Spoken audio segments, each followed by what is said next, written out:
O Evangelho segundo João, capítulo 4. Os fariseus ouviram falar que Jesus estava fazendo e batizando mais discípulos do que João, embora não fosse Jesus quem batizasse, mas os seus discípulos. Quando o Senhor ficou sabendo disso, saiu da Judeia e voltou uma vez mais à Galiléia. Era-lhe necessário passar por Samaria. Assim, chegou a uma cidade de Samaria, chamada Sicar, perto das terras que Jacó dera a seu filho José. Havia ali o poço de Jacó. Jesus, cansado da viagem, sentou-se à beira do poço. Isto se deu por volta do meio-dia. Nisso veio uma mulher samaritana tirar água. Disse-lhe Jesus: dê-me um pouco de água. Os seus discípulos tinham ido à cidade comprar comida. A mulher samaritana lhe perguntou: como o Senhor, sendo judeu, pede a mim, uma samaritana, água para beber? Pois os judeus não se dão bem com os samaritanos. Jesus lhe respondeu: se você conhecesse o dom de Deus e quem lhe está pedindo água, você lhe teria pedido e ele lhe teria dado água viva. Disse a mulher: o Senhor não tem com que tirar água, e o poço é fundo. Onde pode conseguir essa água viva?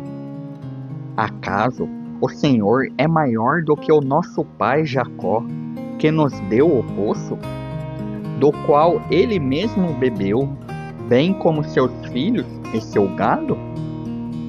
Jesus respondeu: quem beber desta água terá sede outra vez, mas quem beber da água que eu lhe der, nunca mais terá sede. Ao contrário, a água que eu lhe der se tornará nele uma fonte de água a jorrar para a vida eterna. A mulher lhe disse: Senhor, dê-me dessa água, para que eu não tenha mais sede, nem precise voltar aqui para tirar água. Ele lhe disse: vá, chame o seu marido e volte. Não tenho marido, respondeu ela. Disse-lhe Jesus: você falou corretamente, dizendo que não tem marido. O fato é que você já teve 5, e o homem com quem agora vive não é seu marido. O que você acabou de dizer é verdade. Disse a mulher: Senhor, vejo que é profeta. Nossos antepassados adoraram neste monte, mas vocês, judeus, dizem que Jerusalém é o lugar onde se deve adorar. Jesus declarou: creia em mim, mulher. Está próxima a hora em que vocês não adorarão o Pai, nem neste monte, nem em Jerusalém.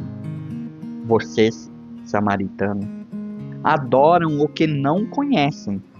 Nós adoramos o que conhecemos, pois a salvação vem dos judeus.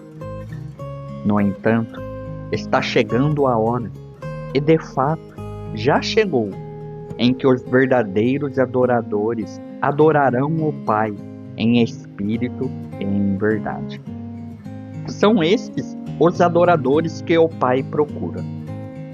Deus é espírito, e é necessário que os seus adoradores o adorem em espírito e em verdade. Disse a mulher: eu sei que o Messias, chamado Cristo, está para vir. Quando ele vier, explicará tudo para nós. Então Jesus declarou: eu sou o Messias, eu que estou falando com você. Naquele momento, os seus discípulos voltaram e ficaram surpresos ao encontrá-lo conversando com uma mulher. Mas ninguém perguntou: "Que queres saber?" ou "Por que estás conversando com ela?" Então, deixando o seu cântaro, a mulher voltou à cidade e disse ao povo: "Venham ver um homem que me disse tudo o que tenho feito. Será que ele não é o Cristo?" Então saíram da cidade e foram para onde ele estava. Enquanto isso, os discípulos insistiam com ele: "Mestre, come alguma coisa?" Mas ele lhes disse: "Tenho algo para comer que vocês não conhecem." Então, os seus discípulos disseram uns aos outros: "Será que alguém lhe trouxe comida?"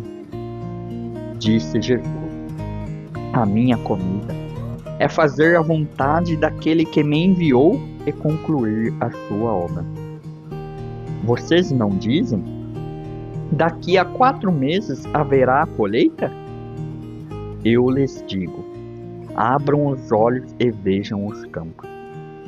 Eles estão maduros para a colheita. Aquele que colhe já recebe o seu salário e colhe fruto para a vida eterna, de forma que se alegram juntos o que semeia e o que colhe. Assim é o verdadeiro ditado: um semeia e outro colhe. Eu os enviei para colherem o que vocês não cultivaram.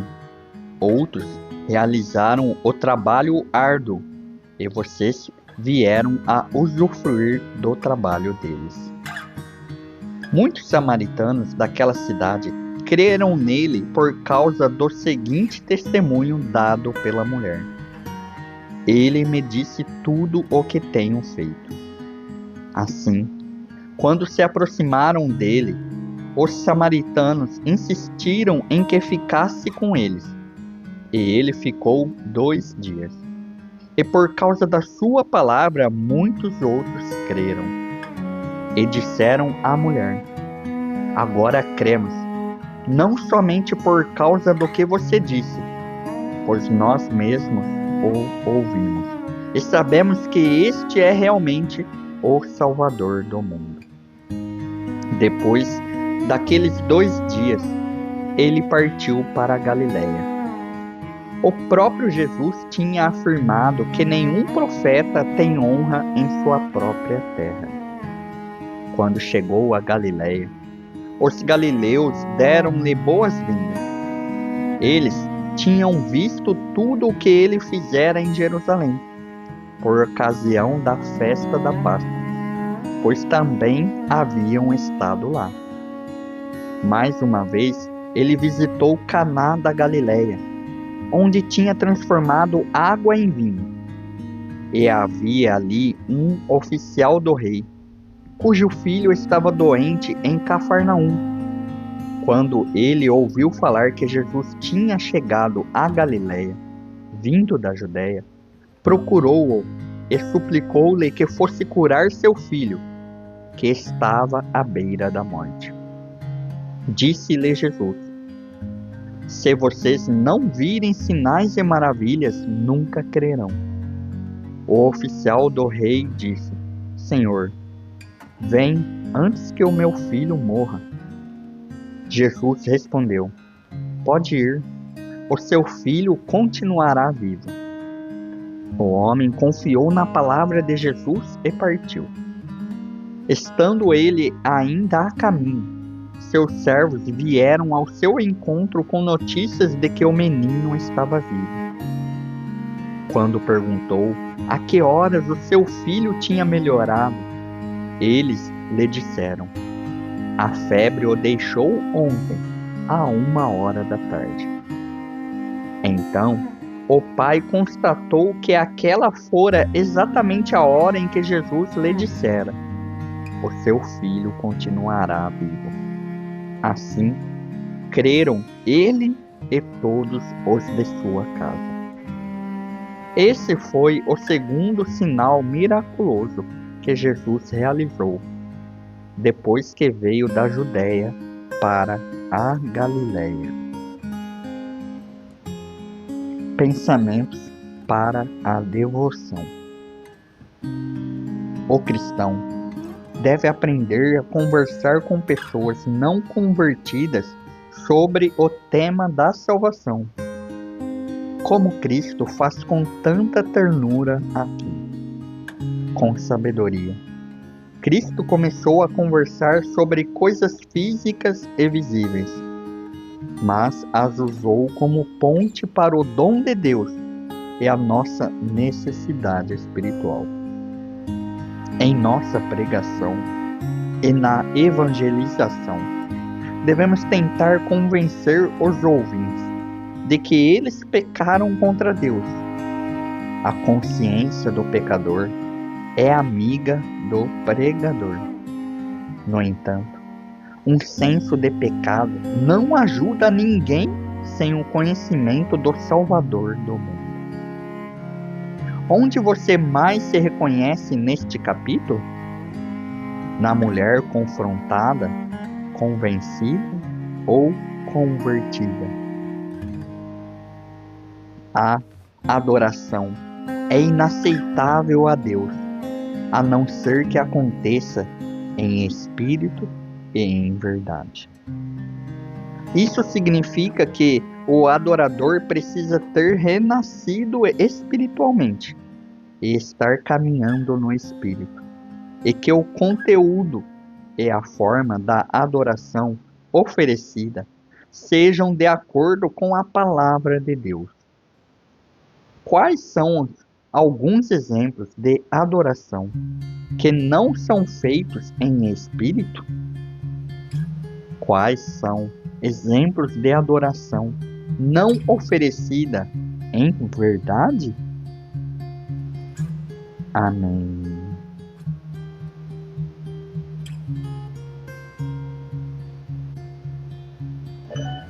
Se inscreva no canal e ative as notificações para receber os devocionais diariamente.